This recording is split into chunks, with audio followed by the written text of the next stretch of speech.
Hello everyone. Sorry, I'm back at it. So last video, I started out with one cut, one slice, and that was to separate this, which had this on top of it, from this in half. And then I ended up slicing this top part off of this and hollowing out. I hollowed out the chimney locks, 4 of them. I hollowed out all the way on the inside. I put some air holes in the top center of each chimney lock. I'm going to put air holes in other places around this. With this piece, I need to do a lot more finessing on the interior. So I'm going to pull this one over closer to, yikes, just bang that into the other piece. Klutzy. So I'm going to work on compacting some of these pieces. Hold on. 2 of the parts fell off that I had in place, so that I won't be struggling to figure out what goes where when it's time to add it. So just putting those back into position. Okay, so there's that. So I'm just sort of going on the inside and using this tool to move the clay around. I'm pressing inward, compacting it on the inside, hopefully getting rid of any air pockets. Holding the outside of the clay. I felt a little bit of a vibration against my finger where I started getting thin right up in this area. Trying to decide if I want to rebuild that out. I think it's fine. It's not too thin, but it was getting there. If I had continued to scrape away clay, it would have been too much, and I would have had to go back in, re-add the clay back in, and fix that. But I think it's okay. So again, just taking this tool, compressing it in all the way around. I have to change my viewpoint from time to time.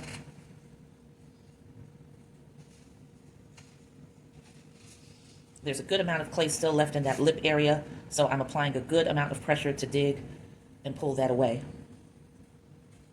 Not removing the clay, just moving it to a different position.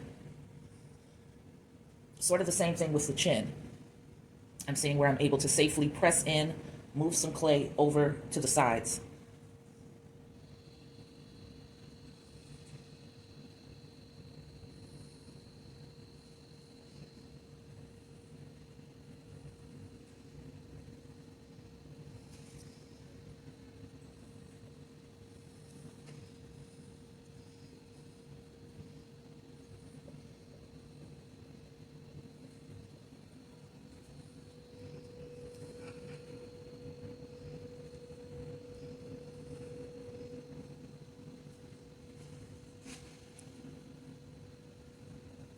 I'm not going to bother to pick this up to show you, but it's looking more refined on the inside, and that's all I wanted.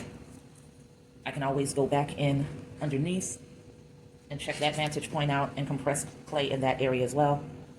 But right now, I just want to focus on getting her back to where she was. So I'm trying to decide if I'm going to use the fork tool or if I'm going to use the serrated edge tool. I think I'm going to use the serrated edge tool, and in my last video, I talked about poking holes as well with the fork. And I think I want to start trying that just to give an extra added level of depth to where the slip can go into. Because with this tool, the serrated edge tool, I'm creating tracks, aka grooves, and they aren't that deep, so you end up putting a lot of slip on there to make sure that those areas are well covered. But I'm thinking if I do a little stabbing, like I'm tenderizing meat, that texture is even better and giving the slip even more areas to sink into. So I'm going to start toying with this. Careful stabbing to create those holes and some more texture. This is the piece that's going onto it, so I'm going to go ahead and do the same here. I have to step away for just a second. Hang on. All right, I had to step away for just a second. So I have scored this and created holes with the fork tool. So I'm just moving that out of the way for a second so I can concentrate on this piece that's going to be attached. Same thing. Using the serrated edge tool to I can never, ever say that word correctly. Cross hatch with the serrated edge tool to give it some texture. And then my new technique, I'm sure not new to someone else, but new to me, of stabbing holes in with the fork. Giving that slip somewhere else to go. And I really like the idea of that.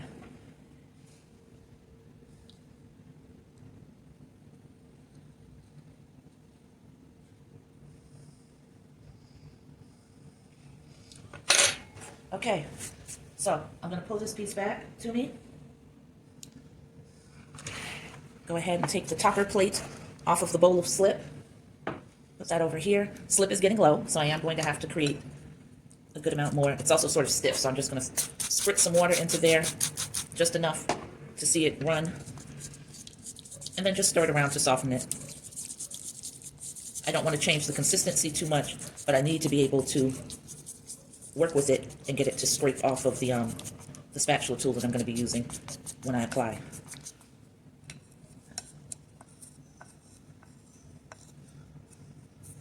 Taking the back of that tool and patting that slip onto here nice and thick.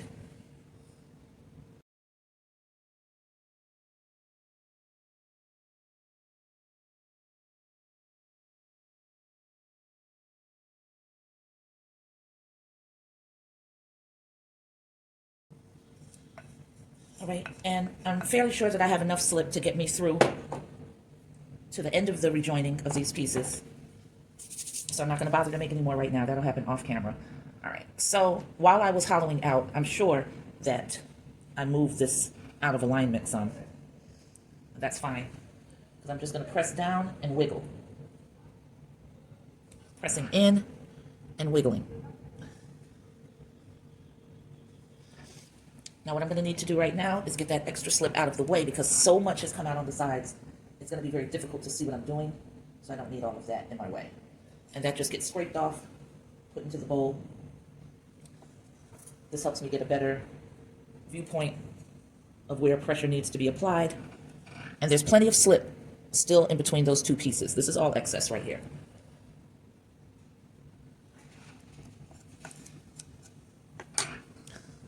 Once again, pressing down. And I'm wiggling just a little bit, lock that into place. I want to turn this around, see what's going on with the back. The pieces are pretty aligned, so my hollowing ended up being, pretty doggone gentle. I'm just pressing down on this so that I can start joining and getting rid of those seam lines. And I'm going to be going up and down. This piece is a little misaligned, so I just push that in, and I'm using the back of the tool to help push that clay into place. And like I said, you just go back and forth, up and down. Same thing, applying some pressure, using the back of the tool to press in the alignment and make sure it's flush and that it's flowing smoothly into the area that it was joined into. Now, what a lot of people do is they make sure that their seam line is still visible, which I can see it from here. And then once it starts drying a little, they scoop out a thin track, and then they get small pieces of clay that they've rolled and they press it into those cracks to fortify it from the outside. Now, I've never done that, but I always say that I'm going to do it, but I find that normally I can't locate my seam line, so I don't know where I'm supposed to press the clay into, and I can't go back in that way. But if I can still see the seam area after I'm done with this, I'm going to try it. So I'm holding her chin now because I'm noticing that when I push, it's pushing down. So I'm just going to hold her chin and press this part and join those areas, rejoin those areas.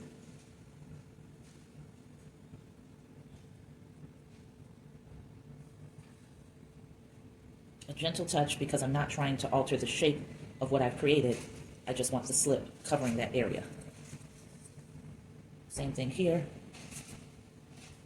Not worried about this part because I can rebuild that up with no problem. It's not flush. I'll just rebuild that little thing that's the center of the nose right there.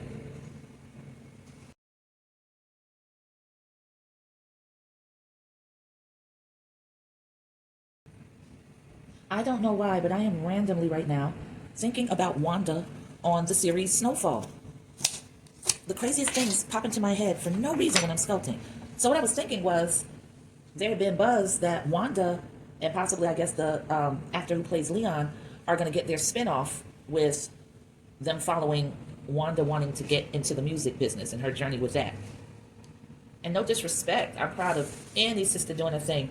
But I'm just wondering, are y'all excited about that? I personally did not consider Wanda a pivotal enough character or a polarizing enough character that I wanted to know what was going on with her beyond the season finale of Snowfall. Like, I felt really happy that she and Leon found their way to each other. I felt really happy that she was able to make decisions for herself regarding setting boundaries about what she allowed into and around her life so that she could keep up the progress that she had made coming off of that stuff.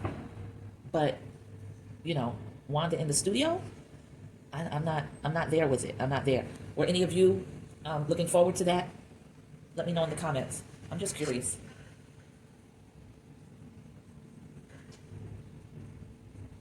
Okay, so we are done with pressing that together. And I'm going to be able to go on the inside because there's a lot of slip on the inside. And I'm smoothing that all the way around and making sure that the seams on the inside are nice and tight so that it won't crack from the inside to the outside. And sometimes you have pieces that are constructed in a way that you cannot see that. But with this one, I can. So I'm taking full advantage of this opportunity to smooth all of that slip into that area where the seam is. I'm always happy when I can get to the inside like that and give the same treatment to the interior that I gave to the exterior. Because again, all of that is just helping to fortify it and give it a better chance of survival in the kiln. All that residue gets scraped off onto the side of the table. I'll show you just how much was built up from that inside swipe. That much.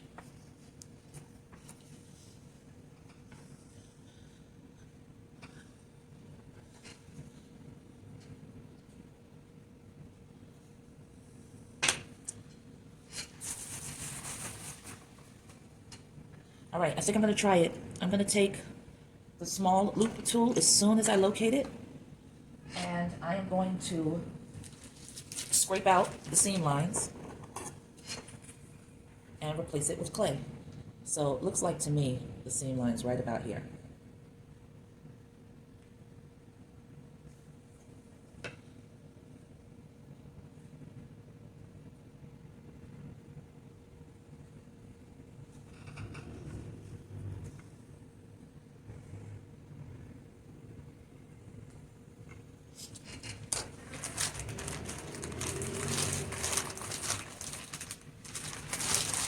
Taking some softened clay out of the bag.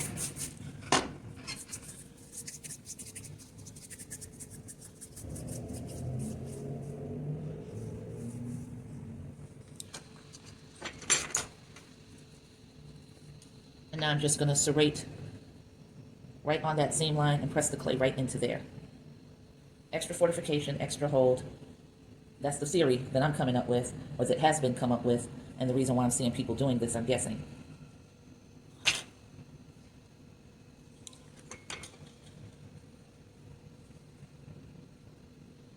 They don't normally do this part, but I'm about to. I'm just spreading a thin line of slip. So just in case I'm wrong, there's something else in addition to the clay that I'm getting ready to add into this that's going to harden, join the clay, and hopefully fortify what I'm doing.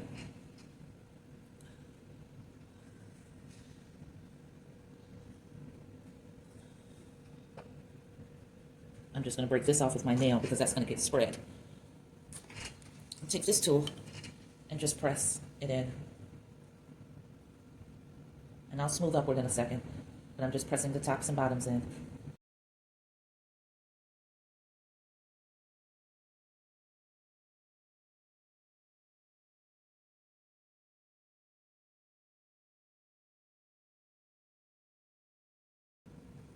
Bringing that excess clay right on up and also down.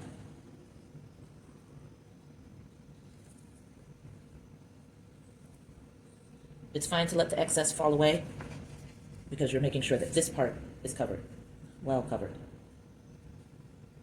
So that when this starts to dry and shrink and pull away, it won't pull away in this area because there's enough coverage that there's nowhere to go.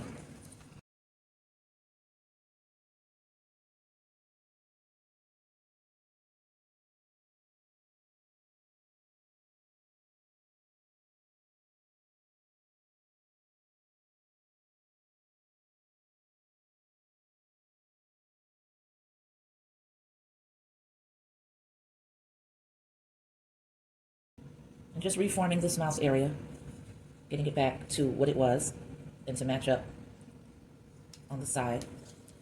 Match up, I'm sorry, the right side, or her left, my right, to the opposite side.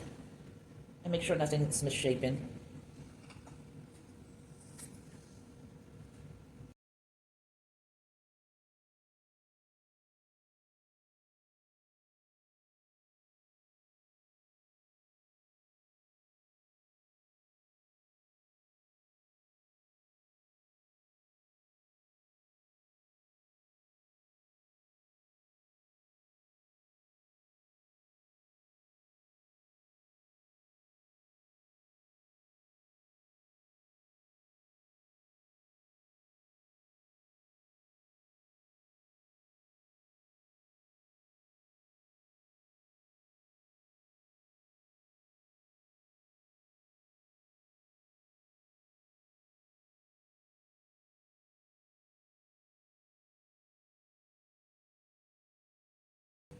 Gonna press that right into place. Break that part off using my fingernail, same way I did the other one. Okay.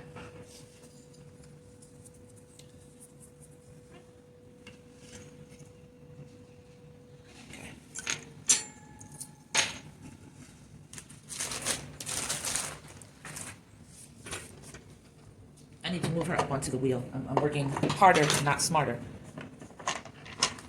And once you realize that, change that.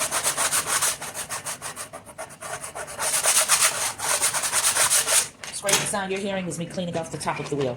So I've got to gently lift her. I think this is the safest spot to lift.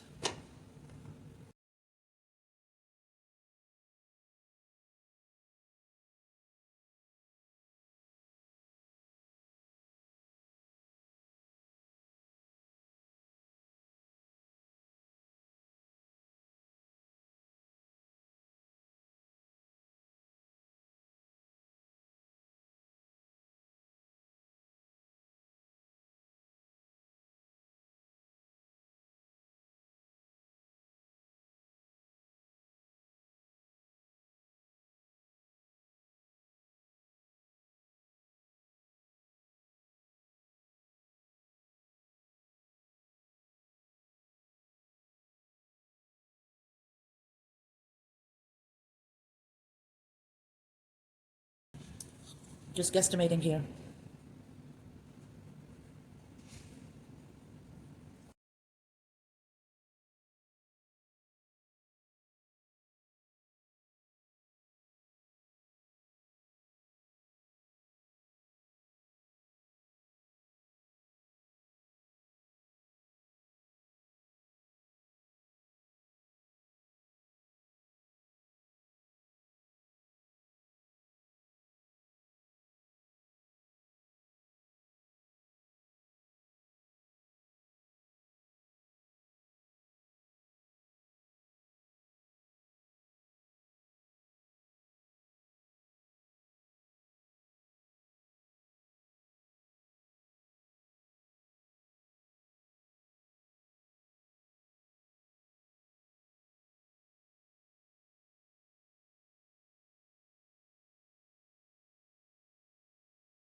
All right, so I removed the tops of the chimney locks and I put them in exactly the order that I'm putting this piece in so that I won't get confused and have to be trying to refit what appears to be like puzzle pieces.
I forgot to do this with the first one.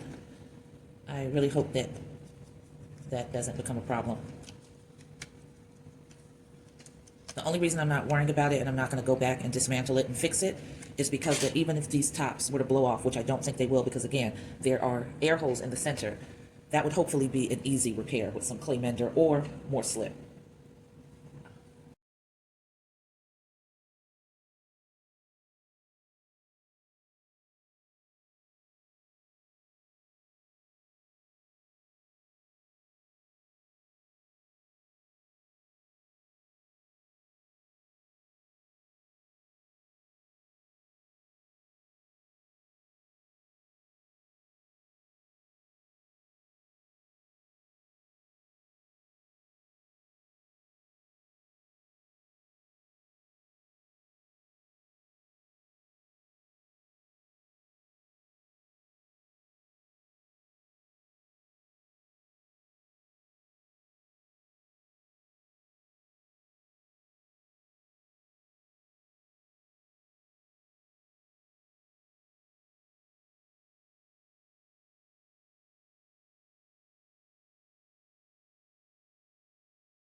All right, I've got to stop the camera for a second to go check something out, and I'm just going to finish the attachment of the last two chimney locks, which is this one on top and this one on the right hand side, her left, and then I'll be able to let her sit out for a while, dry some.